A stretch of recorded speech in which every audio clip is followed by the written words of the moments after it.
IPL 2025-এর জন্য দল বদলে ফেলছে ১০ জন বিধ্বংসী প্লেয়ার।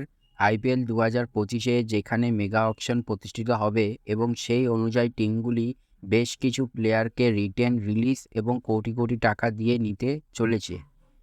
রিপোর্ট অনুযায়ী অ্যাপ্রোচ করে ফেলানো ১০ জন বিধ্বংসী প্লেয়ারকে কোটি কোটি টাকার বিনিময়ে নিজের দলে রাখতে। হ্যাঁ বন্ধুরা, মেগা অকশন মানেই একটা টিমের কোচিং প্লেয়ার সব কিছুর পরিবর্তন হয়, যেখানে মেগা অকশনের জন্য টিমগুলি নতুন করে আগামী ৩ বছরের জন্য অত্যন্ত পক্ষে নতুন কোচিং স্টাফ তৈরি করে, ঠিক তেমনি নতুন টিমগুলিও তৈরি করে। তো বন্ধুরা, এই ভিডিওর বিষয়ে আজকে আলোচনা করব। তো ভিডিওটি যদি তোমাদের ভালো লাগে তাহলে অবশ্যই লাইক, শেয়ার অ্যান্ড সাবস্ক্রাইব করে পাশে থাকা বেল আইকনটি অন করে দাও। তো বন্ধুরা, প্রথম নম্বর প্লেয়ারটি হলো যে 100% ভাবে দল বদলাতে যাচ্ছে, তিনি হলেন কেন উইলিয়ামসন। আন্তর্জাতিক দলের এই লেজেন্ড প্লেয়ার দুর্দান্ত একজন প্লেয়ার এবং তার পাশাপাশি একজন ক্যাপ্টেনও, দুর্দান্ত মানের ক্যাপ্টেনও। তাকে কিন্তু নেওয়ার জন্য এমনি প্রস্তুত পাঞ্জাব দল। দ্বিতীয় প্লেয়ার রবিচন্দ্র অশ্বিন। হ্যাঁ বন্ধুরা, ভারতীয় এই প্লেয়ারটি বেশ কিছুদিন ধরে রাজস্থান রয়্যালসের হয়ে খেলছিল। 100% ভাবে সিএসকে দলে যোগ করছে। এরপর তৃতীয় প্লেয়ার হচ্ছে ডেভিড ওয়ার্নার। হ্যাঁ বন্ধুরা, এই লেজেন্ড প্লেয়ারটি 100% ভাবে গুজরাট কিংবা পাঞ্জাবে যোগ দিতে যাচ্ছেন। তারপরে চতুর্থ প্লেয়ারটি হলো হচ্ছে ওয়ারেন্দু হাসারাঙ্গা। হ্যাঁ বন্ধুরা, আইপিএল 2024 সালে সানরাইজ হায়দ্রাবাদের হয়ে খেলা এই প্লেয়ারটি 100%-এর মধ্যে 100%ই এমআইতে যোগ দিতে যাচ্ছে। 5 নম্বরে এরপর দলে বদলাতে যাওয়ার পঞ্চম প্লেয়ার হলো ম্যাক্সওয়েল। 100% ভাবে প্লেয়ারটি সিএসকেতে যোগ দেবে।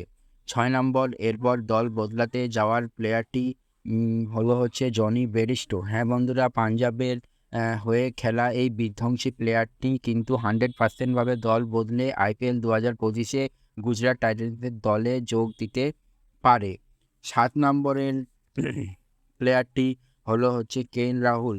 কেএল রাহুল প্রেস কনফারেন্সে তাদের সিও সঞ্জীব গোয়েল কেএল রাহুলের কথা যেভাবে বলেছেন, সেখান থেকে বোঝা যায় কেএল রাহুলকে এবার এলএসজি ছাড়ছে। আর এলএসজি কেএল রাহুলকে ছাড়লে 100% ভাবে কেএল রাহুল আরসিবিতে যোগ দিতে যাচ্ছে। এর পরের প্লেয়ার মিচেল স্টার্ক। হ্যাঁ বন্ধুরা, কেকেআরের চাইলেও ধরে রাখতে পারবে না, সেই কারণে মিচেল স্টার্ক এবার মেগা অপশনে উঠবে।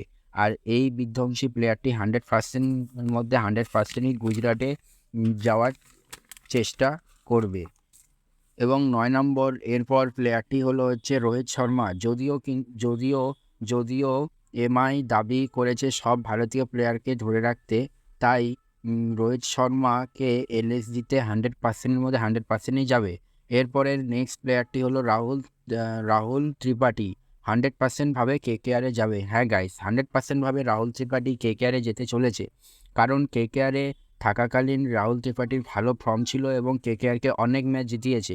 2021 সালের সেমিফাইনালে রাহুল ত্রিপাঠী যদি 6 না মারতো, তাহলে ফাইনালে কিন্তু উঠতে পারতো না কেকেআর টিম। তাই কেকেআর টিম চাইবে 2025-এর মেগা অকশনে রাহুল ত্রিপাঠীকে বেশ কিছু বেস্ট প্রাইজে নেওয়ার চেষ্টা করবে। এই ছিল বন্ধুরা আজকের ভিডিও। দেখা হচ্ছে একটা নতুন ভিডিও নিয়ে। প্রথম পর্যন্ত ভালো থাকো, সুস্থ থাকো। জয় হিন্দ, জয় ভারত।